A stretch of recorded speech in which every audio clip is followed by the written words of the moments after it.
বাংলাদেশের জনগণকে 30 বছরের মন ভুলানো কথা বলে আর ঘুম পাড়াতে পারবেন না। জনগণ জেগে উঠেছে, জনগণ পরিবর্তন চায়, জনগণ দেশকে আজকে নতুন শতাব্দীর এই দিনে তাদেরকে আজকে ভাগ্য করতে চায়। জনগণের ভাগ্য করতে হলে ইসলাম ছাড়া বিকল্প নেই। মানুষ বিষয়ে তারা বুঝতে পেরেছে বলেই আজকে কারো বিরুদ্ধে কথা বলে না। সকল মতামত আজকে তাদের ইসলামের ব্যাপারেই। আজকে তাই আমাদের আত্মতৃপ্তি হয়েছে, আমরা সঠিক পথে রয়েছি, সঠিক আদর্শই গ্রহণ করেছি। তাই সংগ্রামী সম্মানিত ভাই ও বোনেরা, আজকে জামায়াতে বাংলাদেশের নবনির্বাচিত আমির মতিউর রহমান নিজামী নতুন কোন নাম নয়, অথচ আজকে তাকে জামায়াতের আমির নির্বাচন ঘোষণা করার পর থেকেই চিহ্নিত একটি মহল 30 বছরের বস্তা বচা রাজাকার গালির মাধ্যমে একদিকে যেমন তার নেতৃত্বকে বিতর্কিত করার চেষ্টা করা হচ্ছে, অপরদিকে বাংলাদেশকে রাজাকার মুক্ত আড়ালে ইসলাম মুক্ত, ইসলাম নির্মূল করার যে ষড়যন্ত্র চলছে, আজকের এই সুধী সমাবেশ থেকে স্পষ্টভাবে বলে দিতে চাই, জামায়াত ইসলামী বাংলাদেশ শয়তানি শক্তিকে উৎখাত করে আল্লাহর দ্বীন প্রতিষ্ঠার যে জিহাদ এবং সংগ্রাম শুরু করেছে। মানুষরূপী শয়তানেরা যত শক্তি অর্জন করে জামায়াত ইসলামীকে রাজাকার স্বাধীনতাবিরোধী গালিগালাজ করে আমাদের আন্দোলন অগ্রযাত্রাকে ব্যাহত করার চেষ্টা করুক না কেন, জামায়াত ইসলামী বাংলাদেশ বাংলাদেশের জনগণকে সাথে নিয়ে সকল ষড়যন্ত্রকে বানচাল করবে ইনশাআল্লাহ। সংগ্রামী ভাই বন্ধুগণ, রাজাকার মুক্ত বাংলাদেশ গড়ার নাম নিয়ে বাংলাদেশের জমিন থেকে ইসলামকে উৎখাত করা যাবে না।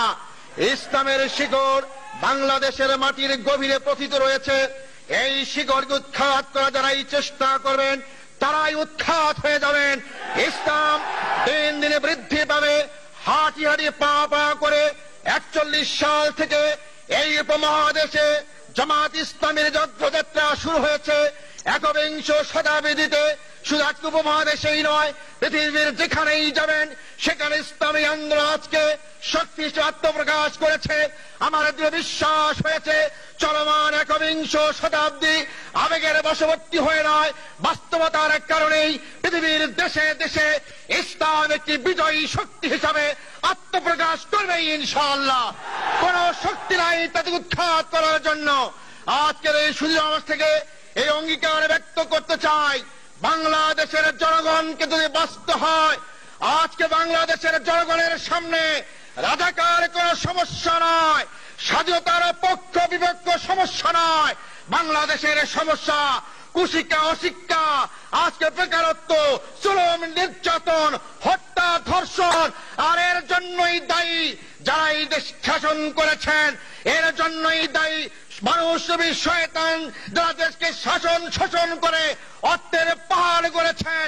এর জন্যই দায়ী তারাই যারা মানব রচিত মতবাদের ভিত্তিতে দেশ এবং জাতিকে শাসন করেছেন।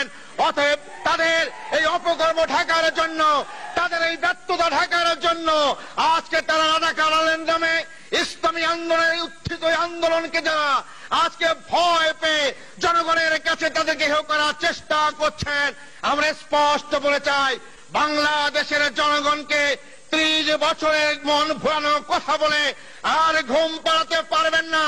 জনগণ জেগে উঠেছে, জনগণ পরিবর্তন চায়, জনগণ দেশকে আজকে নতুন শতাব্দীর এই দিনে তাদেরকে আজকে ভাগ্য করতে চায়।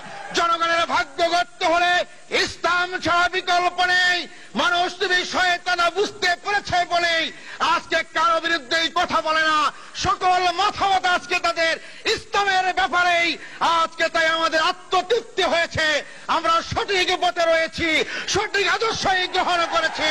তাই সংগ্রামী বাংলাদেশের রাজধানী ঢাকার সংগ্রামী ভাই ও বোনদেরকে আকুল আবেদন জানাবো, আসুন একদিকে আওয়ামী দুঃশাসন হাত থেকে দেশ এবং জাতি রক্ষার আন্দোলন শুরু হয়েছে, সেই আন্দোলনে ঝাঁপিয়ে পড়ি। ঠিক তার পাশাপাশি মানুষের ভাগ্য পরিবর্তনের স্থায়ী আমাদের যে কর্মনীতি, আল্লাহর আইন এবং সৎ শাসনের যাতে সবাইকে আমরা নিয়োজিত করি। আগামী বাংলাদেশ হবে ভারতের দালাল মুক্ত বাংলাদেশ, আগামী বাংলাদেশ হবে আধিপত্যবাদ মুক্ত বাংলাদেশ, আগামী বাংলাদেশ হবে ইসলামের বাংলাদেশ।